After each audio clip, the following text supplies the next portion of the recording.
Assalamualaikum warahmatullahi wabarakatuh. Perkenalkan, saya Galih Setio Permata, asal kelas dari kelas Jatayu.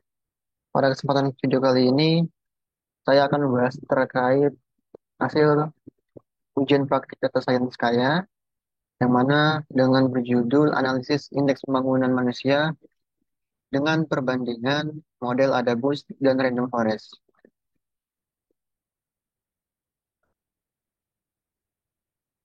Jadi, saya mengambil dataset IPM, yang mana IPM ini merupakan indikator yang dapat digunakan untuk mengukur kualitas kehidupan manusia di suatu negara ataupun suatu wilayah.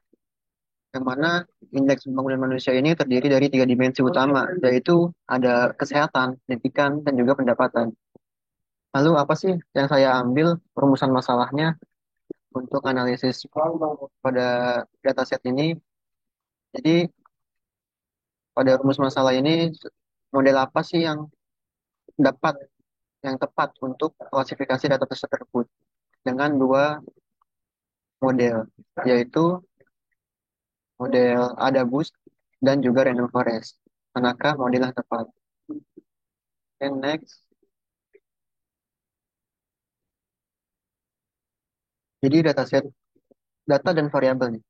Dataset dari indeks pembangunan manusia ini yang disediakan oleh Orbis Future Academy memiliki 2196 baris ataupun entries, yang mana terdapat 5 kolom yang terdiri dari beberapa variabel.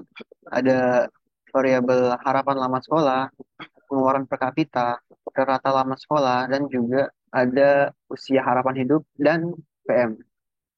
Nah, dari variabel ini terdiri dari beberapa variabel numerik, yaitu ada 4, dan ada satu variabel kategori. Pada data info dataset ini tidak adanya terdapat data yang missing value ya, atau data ini terisi semua. Oke, next. Pre-processing data yang saya lakukan yaitu data cleaning, scaling, dan juga encoding. Data cleaning ini untuk membersihkan data dari informasi yang tidak diperlukan, data yang hilang, ataupun duplikat, ataupun untuk menghapus data yang missing value itu. Kemudian ada scaling, yang mana saya gunakan untuk mengubah skala data agar variabel memiliki rentang nilai yang sama. Dan kemudian ada encoding untuk mengubah data kategorikal menjadi data numerik. Yang mana tadi ada variabel kategori ya, eh ya variabel kategori yaitu IPM tadi dan diubah menjadi data numerik. Oke, next. Nah, model dan parameter yang saya gunakan ini itu ada dua. Yang pertama ada boost dengan parameter n estimatornya itu ada 60 dan kriteria memakai entropi. Kemudian ada random forest, parameternya sama dengan ada boost, estimatornya 50 dengan kriteria entropi. Kita beralih ke Jupiternya ya.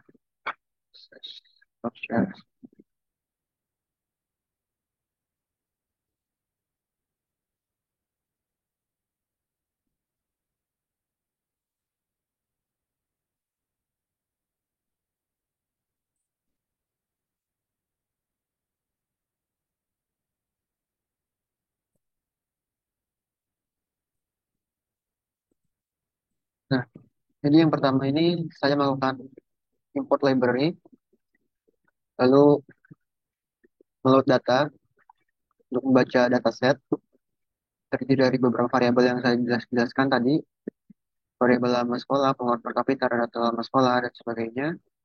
Kemudian ada eksplorasi data yang mana saya melakukan melihat dimensi data, juga melihat data yang sama atau dari satu, data duplikat. Untuk kemudian ada data yang berisi nol ini tidak ada ya. Kemudian data uniknya ini ada rata rata lama sekolah ini 633, pengeluaran kapita 1930, dan sebagainya. Kemudian visualisasi data, yang mana di sini ada bar chart ya, dari output yang ditampilkan ini pada tiap kategori variabel IPM, yang mana ada high, normal, very high, dan juga low. Bahwa kategori kategori ini sangat mendominasi, terutama normal, dan juga ada jumlah terendahnya yaitu ada di kategori low dan juga very high. Nah, di sini ada data describe yang mana menampilkan hasil statistik, beberapa hasil statistik terdiri dari mean, standar deviasi, minimal, dan juga kuartil, dan juga maksimal.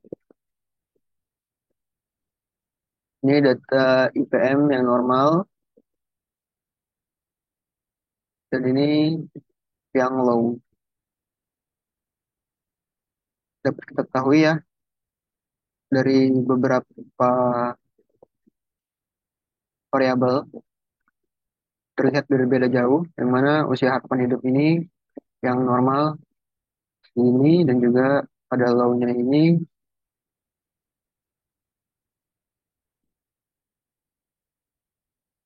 Nah, di sini pada visualisasi data harapan lama sekolah terdapat beberapa ada outlier ya, juga rata lama sekolah, ada beberapa outlier juga. Nah, ini korelasi antar variabel.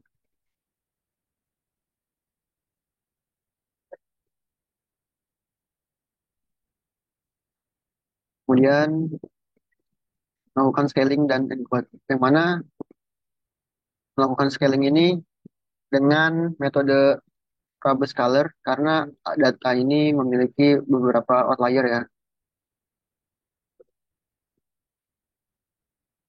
Kemudian modeling data,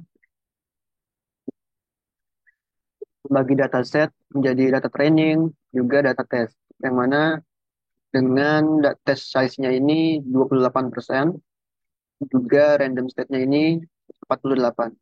Yang dihasilkan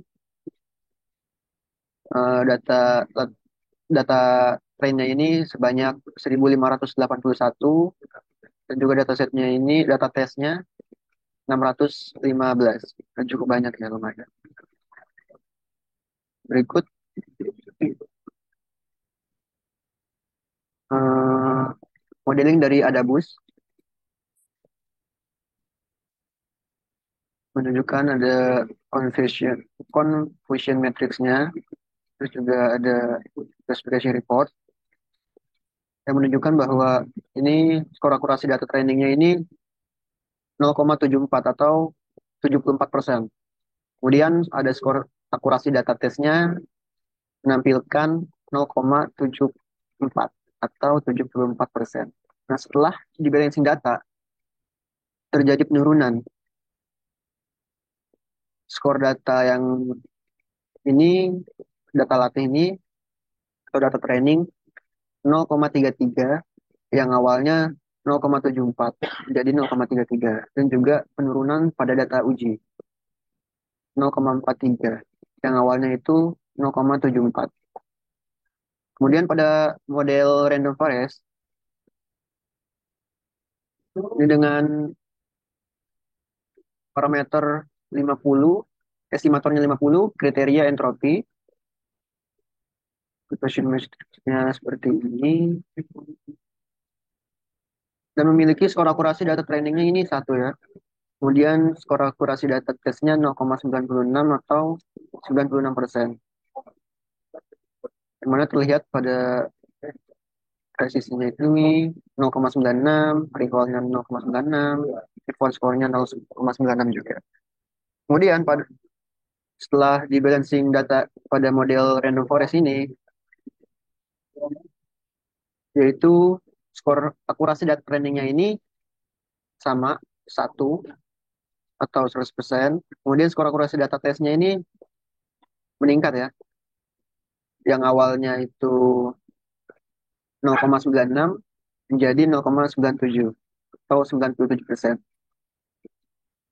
Jadi kesimpulannya, berdasarkan hasil pembandingan antar kedua model tersebut, dari kedua model ini menunjukkan bahwa model yang terbaik itu menggunakan model random forest setelah melakukan balancing data ya.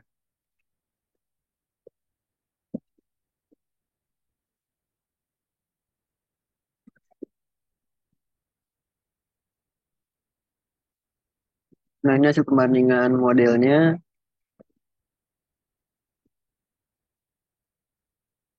Kemudian kesimpulannya yaitu, nah ini berdasarkan hasil perbandingan antara kedua model ini yang yang menunjukkan bahwa model terbaik ini yaitu random forest, memiliki hasil akurasi data training 100%, hasil akurasi data tesnya itu 96%. Baik, mungkin itu saja yang dapat saya sampaikan untuk hasil ujian praktik pada AI Domain Data Science. Kurang lebihnya mohon maaf. Assalamualaikum warahmatullahi wabarakatuh.